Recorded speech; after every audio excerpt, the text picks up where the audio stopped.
Hello, everybody, and welcome back down here to the Gamer's Den. Once again, I am your host, Jordan, your master of lore and storyteller extraordinaire. And for today, we're going to be taking some time to talk about the Fallout 76 trailer that was released recently. It was teased for the upcoming Fallout game, and I wanted to take a moment to talk about some of the theories that are circling around out there, as well as do a little bit of an analysis on the video itself. Let's go ahead and just jump right down into it here. Starting off, if you haven't seen it yet, it is up on YouTube. I tried to do a little bit of screen capture work myself here, try to record what was going on the screen while at the same time talking to you folks here, but still need to work out some kinks on that. But for now, we'll just go ahead and make do with some good old-fashioned pictures. But to begin with, starting off, the idea on the location for Fallout 76. A lot of people are positing that the location is going to be in West Virginia, mostly based off of the John Denver song Country Roads. I think that's probably going to be about accurate. West Virginia certainly would make for a new and different kind of setting, what with the rivers running through the state, the forests, the mountains, the rocky terrain and the like, and plenty of historic sites, as well as a lot of that colonial themes that have been fairly strongly present within Fallout 4, for example. A lot of American history that could be delved into there and utilized as set pieces for this game. I think that's going to be a fantastic location if that's true. I don't have any reason to suspect that the location would be otherwise. I really doubt that Bethesda would pull that kind of a bait and switch. But anyways, Fallout 76 is of course the name for, well, is the name for the game, and it's the number of the vault as well. Now, Vault 76, as we know in the lore for the Fallout series, was one of the very few control vaults that was put together by Vault-Tec. Control vault as in no unusual experiments were being undertaken on the folks within the vault.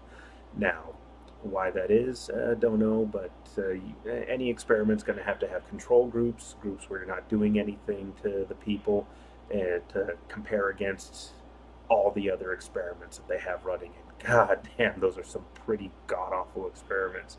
Huge ethical violations there, but anyways, I'm getting off topic here. Um, Vault 76 was supposed to have had a populace of about 500 people, um, and then the vault was set to open and let people out 20 years after the bombs fell.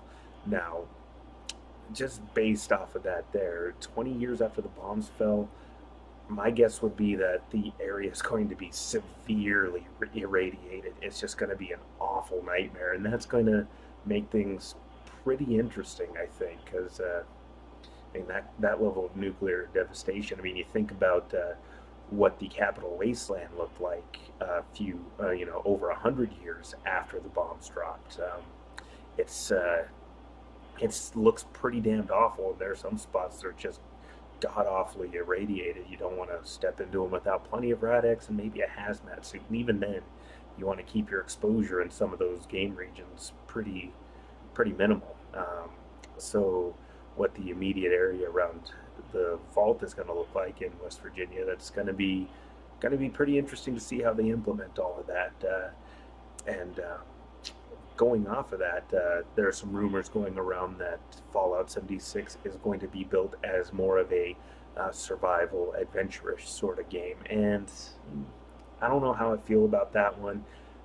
I see the merit in the theory, and they're probably not wrong. I mean, if we take a look at some of the photos here in this one in particular, we can see that there is down here underneath the TV, that there is a magazine called Scout's Life. And there's also another one there. Can't quite make out what the title is, but it's definitely very survival-ish oriented, outdoorsy, woodsman type of activities, surviving out in the wilderness. So it definitely lends credence to the theory that Fallout 76 is going to be a survival game. I just, I've looked at a couple of videos and some comparisons other channels have made, and I've seen more than once the comparison to um, Metal Gear Survive, and that's not a happy comparison to be making. I hope, really, really, really hope that Bethesda does not do that. I mean, I can see where they have the building blocks to put together a decent survival game. Fallout New Vegas had some survival elements to it, being able to craft ammunition, cooking food, of course, and well, various other activities that you could get up to in that game. And then, of course, Fallout 4, you had the settlement building system and utilizing just about all the scrap that you could pick up. You could put that towards building settlements and the like, and the weapon customization feature that the game also boasted as well. That I could see that very easily making entry into Fallout 76, and certainly it does give Bethesda some of the tools ahead of time. I just hope that they paid attention to fan feedback about the settlement building system in Fallout 4. I got a great deal of use out of it. I still go around and dink around with it and see about putting things together, but it definitely was not intuitive getting into it at first, and there are some parts that I just don't even bother with because it's such a pain in the ass to try to put it all together. So again, I hope they do something to streamline that and put in a better tutorial regarding how to utilize those features, especially if they streamline it and make it simpler and a little bit easier to use for people. Now, the other thing to notice in the video here, if we take a we'll take a look at the picture here. We can see that the clock on that the date on the clock there shows that the time is the 27th of October, 2102. Now, 2102, that's the earliest date in the Fallout series so far for a playable game. This predates everything that happens in Fallout 1 with the Master even. And so this is we're going to be seeing some older looking technology as far as the Fallout series goes, and not only that, but since we're starting at such an early timeline, this still leaves it leaves the area open to having super mutants in it as enemies. So in Fallout 3, by the end of that, you go through and you find Vault 87, where the super mutants are being made and experimented with by Vault-Tec in Vault 87. You go through there and you destroy a lot of the super mutants' infrastructure and their ability to make more super mutants. So, since this game predates the events of Fallout 3, we could still potentially see super mutants roaming around West Virginia, possibly attacking settlers and various settlements and dragging captives away to be thrown into the FEV vats back in Vault 87. And I think that'd be pretty exciting to see, especially given how heavily irradiated everything is. You could see some unique combinations of terrain features and super mutant strongholds set up in some awfully irradiated spots. I think that make things fairly interesting. Another thing I found fairly interesting with the video was showing the interior of Vault 76, the main antechamber. It's got balloons and streamers, and you can even see a little football field setup sort of deal down there. And there's a big poster that says Celebrate Reclamation Day. Now, that poster there, Reclamation Day, for me, that points out that Fallout or Vault 76 was supposed to be the plan was for the survivors all huddled in the vault after 20 years had gone by, for them to go out and begin, well, reclaiming the wasteland and rebuilding. And they're rebuilding West Virginia, one of the original 13 colonies, and pretty damn close to the nation's capital. Now, given what we know has happened in Fallout 3, and we see the state of civilization in Fallout 3, there's very little. I mean, you have a few scattered settlements here and there, plenty of raiders, and most of the capital, at least the many sections of the capital, are just completely overrun with super mutants. I mean, they're going up to the White House and running around through the Washington Monument and the like. It's overrun with super mutants, and there are trenches, barricades, sandbag walls, bunkers. It's all just dug and carved out through there. It's just it's a nightmarish looking battlefield, and it's pretty rough. Kind of tells me that Vault 76's efforts failed, or if they didn't fail, they just became outright awful tyrants. Their descendants may go on to form the basis of many of the different raider gangs running around along the East Coast there, or maybe even Talon Company. Maybe the Talon Company is a branching subset of Vault 76's descendants. It's possible, especially given how well put together Talon Company is. But that's just kind of speculation and just going off of the bits I remember in the lore off the top of my head there. Um, but still, I really think that ultimately um, Vault 76 is going to have ultimately failed in its mission to reclaim the wasteland and begin rebuilding. And I think that's going to be interesting to see playing out in the game there, if that turns out to be true, because, otherwise, if they were successful, then where are they? Where are they 100 years later, or over 100 years later, when the Brotherhood of Steel comes marching through, when the super mutants are attacking all over the place? Where is this infrastructure? Where is this place that's been built up? Because we look back on the West Coast, Fallout 1 with the NCR and some of the vaults out there, you know, all kinds of infrastructure, communities, and new governments are building up and springing up left and right. The NCR advances into um, out out east, and they advance into Nevada, and they're trying to incorporate New Vegas and the surrounding regions into the NCR. It's We see all that happening, but out on the East Coast, it's in comparison, there's incredibly very little. And so much of the East Coast is a blasted out, irradiated hellscape. I mean, it's kind of terrifying to see how little infrastructure's been built. A large part of that's due to the super mutants, especially around the Capital Wasteland area and up further north near Boston. The main culprits for the lack of infrastructure really being built are the Institute, using their synths to disrupt any attempt to organize up there. There's that incident where various settlements tried to get together and hash things out with the Institute, and the Institute just said, let's just kill everybody here and eliminate any chance of these places organizing and building up into something that could potentially threaten us. So the East Coast has a lot of problems. There's a lot of factions with a fair amount of power, either technological, militaristic, or both, that are really creating a lot of upheaval and not really allowing things to settle properly, like what we see out on the West Coast. And speaking of factions vying for power, it occurs to me that what if the what if members of Vault 76 end up becoming part of the Enclave that you encounter in Fallout 3? And based on the lore, a good chunk of the Enclave is the out on the East Coast are the remnants of, they're theorized to be the remnants of the Enclave that fled from the West at the end of Fallout 2.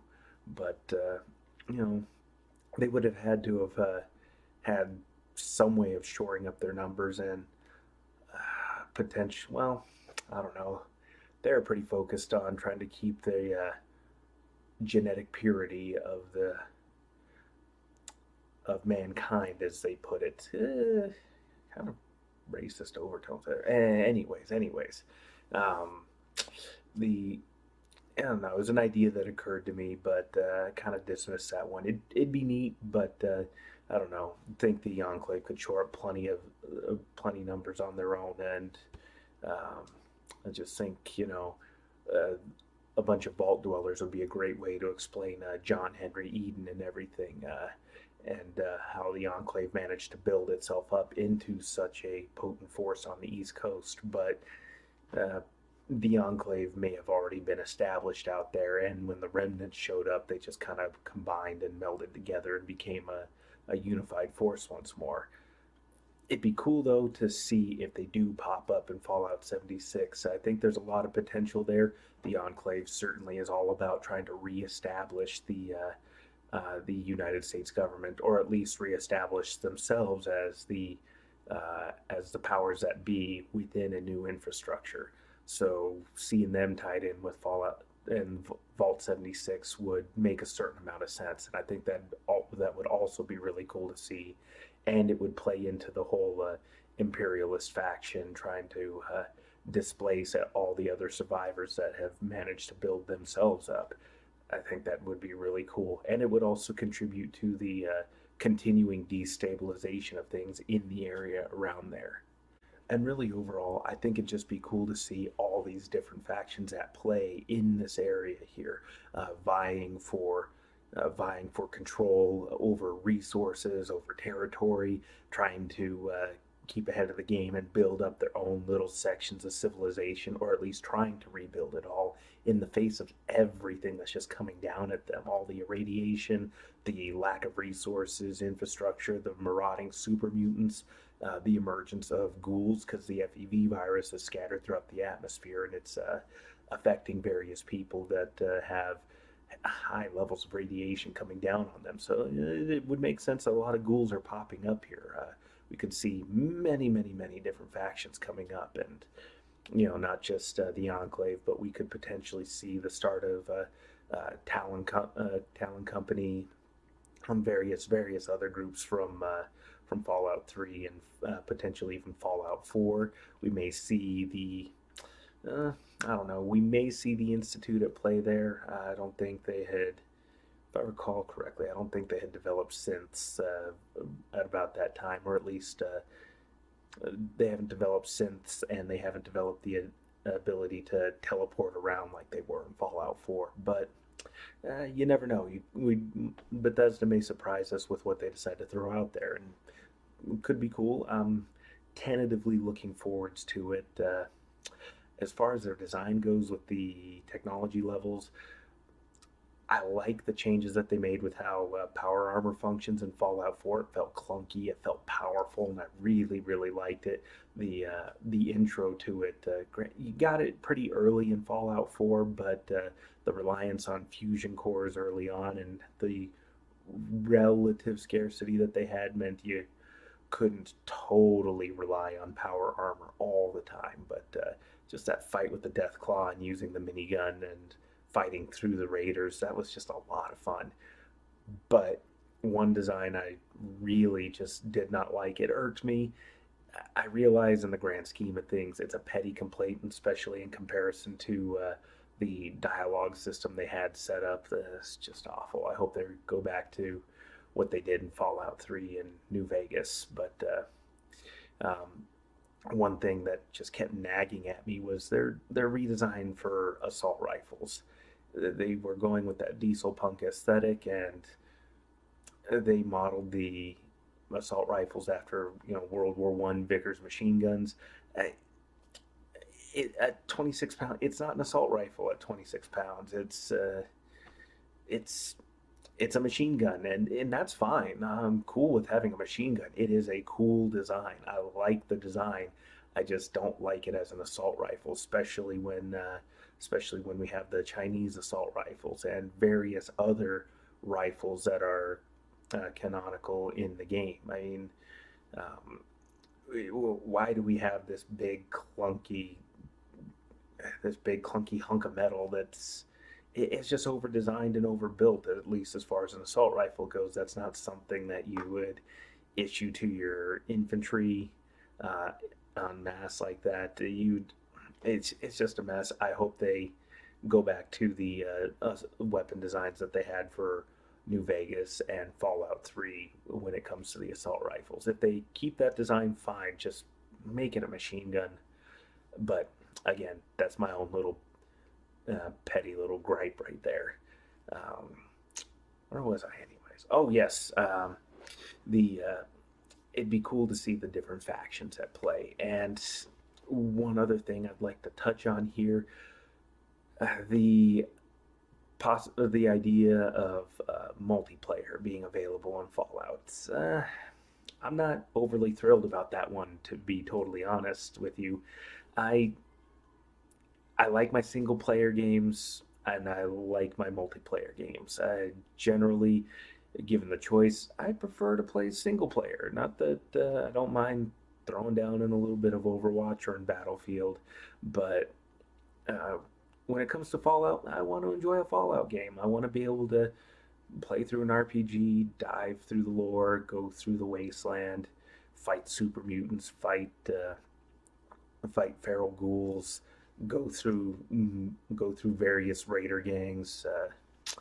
It's just, I, you know what? Having more options is never a bad thing. But I hope that if they do implement that, it sounds like they're going to. They at least give you the option to shut it off and just play single player and fly solo for a while. If they do that, okay, fine. Maybe I pop online once in a while. Some friends of mine that pick this game up if it's good. Um, but I don't know, with the more of a focus on the survival aspects. I'm not I'm not 100% sold on the idea. I'm gonna keep my eyes on it because it's Fallout and I love the Fallout series, but I don't know.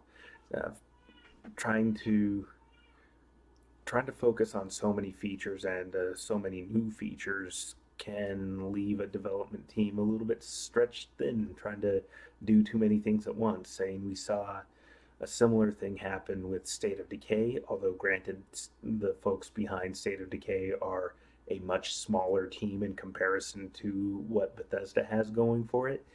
It still is, if you're trying to implement a multiplayer mode, that's going to require more development time and it's going to require more resources. And it means pulling resources away from other features of the game. So I'm a little bit iffy on it. We'll just have to see how it all plays out in the end. But aside from that, please let me know what your thoughts are. Let me know if you disagree with any points or any of your own theories that you have rolling around in your heads there. Please comment below, and if you like the video, please hit the like button, subscribe to my channel, and also hit the bell icon so that way you get notified when I have more content coming down the pipe. I have been your host, Jordan, your master of lore and storyteller extraordinaire. Thank you very much for your time, folks. Have a good night.